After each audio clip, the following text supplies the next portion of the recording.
Happy Halloween, or pre-Halloween. This is my first tutorial of Halloween season, and don't worry, there are more to come. I'm super excited about this one. I found this picture probably, let's see here, August 27th, and I was like, yes girl, yes, this is Dejanay. So I took hers and I kind of made it my own with the neck and everything. I actually added some purple in the neck and did some paint splatter just to give it a little bit more of a Keeks feel and just make it a little bit different than hers. But pretty much it's, you know, word for word, like trying to do as best as she could. She's obviously like the queen of Halloween makeup, so hers is like awesome compared to mine. But yeah, I tried. Hopefully you guys like it. I really like the way it came out. I can't really complain. So yeah, if you guys want to see how I got this kind of like blue skull glam glitter look, then keep on watching. Alright, so let's go ahead and jump right in. So I'm going to go ahead and start with covering my eyebrows with some orange eyeshadow from the Rio Palette, just so that I can cancel out my eyebrows, because I'm going to go ahead and apply concealer all over them so I can go ahead and draw some new eyebrows from my skull. So literally putting that on, wiping away the excess that I had on there. I went a little crazy and put some concealer on, and now I have no eyebrows. How cool. Then I'm going in with my BH Cosmetics Rio Palette and taking those blue tones and putting that all over my forehead. And then I'm going to go ahead and go in with my FX Cosplay paint and Dolphin and put it on my cheeks and my forehead to give it more oomph, because I like how the eyeshadow is coming out. Then going with those two blue tones and setting that blue paint. I am going to go ahead and just keep defining like my forehead area and like where I do the contour to give more depth. And then I kind of realized I want my forehead to be a little bit longer, so I brought it down, and then I made my cheeks actually a little bigger with using the dark blue to get more definition. And this is why you conceal your eyebrows, so you can go over them and you don't see as much of the eyebrow hairs, and they're bigger and you can just go over them, and it's way easier than having to like struggle with your eyebrow hairs and make it look weird. So I'm literally kind of following my regular natural shape, but then I'm kind of like arching them way more and dragging them all the way down to the bottom of my temples. Then I'm just putting it in, and then I'm taking the black to kind of like outline the bottom, kind of where you usually highlight. But that's where I'm just putting the black to make sure to see the arch and the definition of the eyebrow. I'm going to tell you something, I mess up with these eyebrows a lot, but you know what, this kind of makeup, you kind of just go with it and go with the flow. If you mess up, you just wipe it away, or you just go with it like I did. And then I took this beauty blender and I just kind of wiped away the edge so you can see more of the arch area. And yeah. And then I started off with some white paint and putting it on my eyes, and then I kind of didn't like the way it went. So then I was like, you know what, I'm going to go ahead and just use some white eyeshadow and put that all over my lid. I just put the paint on the bottom, so it kind of just goes with it. And then I'm taking that blue from the Rio Palette again, and I'm putting it all over my crease, and it's not following any specific steps or being precise with it. I'm literally just blending it back and forth with my Morphe 441 brush. So, and then I'm bringing it down to my nose to kind of contour it and give it the shape and the definition of a skull look. Then I went in with the deep blue. I started off with turquoise, and then I'm defining that more to give it more definition as well. Running it underneath my waterline to complete the eyeshadow look.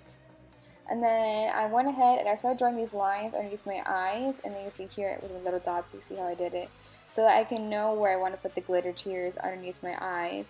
And then as well as I was prepping for my mouth, and then I was like, you know what, I'm going to start my eyes. So I drew a line coming out from both sides of my mouth. And then for my eyebrows, I went ahead and drew some black detailing in the front just to fake some eyebrow hairs, so it can look as if I have eyebrow hairs there. And then with my nose, it's pretty simple. It's just like a triangle from the top of your bridge of your nose all the way to the bottom. You can do however you want. There's multiple ways, but I would like to stick to simple because my mouth is going to be pretty detailed. And you just start with the triangle and then cover the rest of your nose. And then I'm taking my NYX glitter primer and I'm using that as a base where my tears, and I'm taking the roll-on shimmer in turquoise.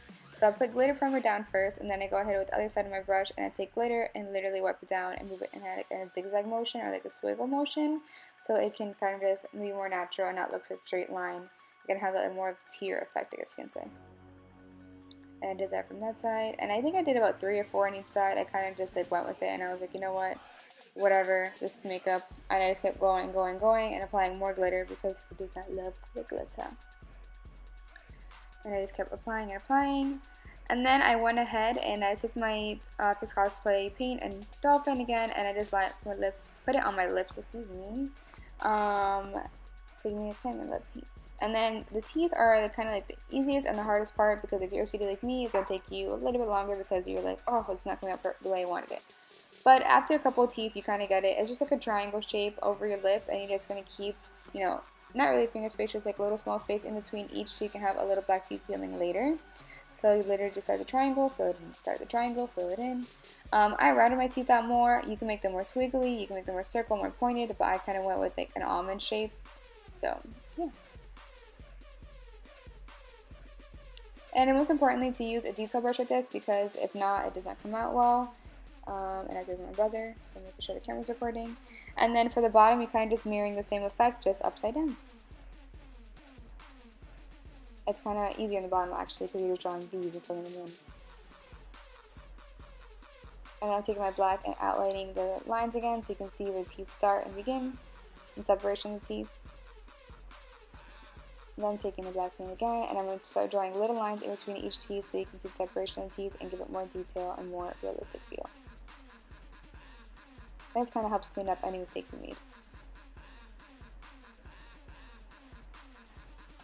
Okay. Then this actually wasn't a picture foundation I had. I actually just wanted to add this little detail. Most schools have the hollows filled in, so I was like, you know what, let's just be different and put some hollows on my cheeks to give it that effect out of rose gold. So just connecting it, drawing a U, kind of like upside down or to the side, and you're just filling it in. Then I wanted to go ahead and give me some more definition at the bottom of my eyes, so I took some paint and just put it right underneath the waterline. I did not put it in my waterline because, you know, it's kind of safe, even though these are super non-sensitive, so it helped. Then I wanted little details. I outlined my lips to get like a lip liner effect with the black. And then I just kind of filled in a little bit more and give it that pop art effect. Then I wanted to highlight my brows, so I was like, you know what, let's just do the normal way. Went with some white, put it on the tail of my eyebrows. And then I put some glitter primer on my lips and put more of that turquoise on my lips, glitter on my lips. Then I really could not figure out how to do my hair, and I was like, what the heck? I tried a ponytail with that headpiece, which I got from your Halloween store, and I was like, alright, it's not working. Let's try crown braid. Yep, no, not working. This is not working. And the struggle was real, and I was like, you know what? Let's just go crazy while with my hair curly. And this is what you can do here. You know, leave it like this with the face, and then I realized I wanted to do the neck like déjeuner. So I took some blue paint and I just literally just kept putting it all over in a streak motion, so you can get the effect of not just like a whole blue paint, I guess you could say. So I took blue, streaked it on there, blended it in. I'm also going to take white, you see here, put it on there, and then I just blended it in to give it that more gradient effect. And I just literally kept putting more details on it and just kept blending it in to get the gradient effect. Then I was like, I want to add some more definition. And I took from my bottom of my chin to like mid-neck, and I added some black and more definition, threw some glitter on there, and then I was like, you know what, let's just spray paint, wow, pop on some purple to give more effect, and I kind of just did like a drizzle, and that is pretty much the look, guys. I hope you enjoyed it, and thanks for watching. Happy Halloween!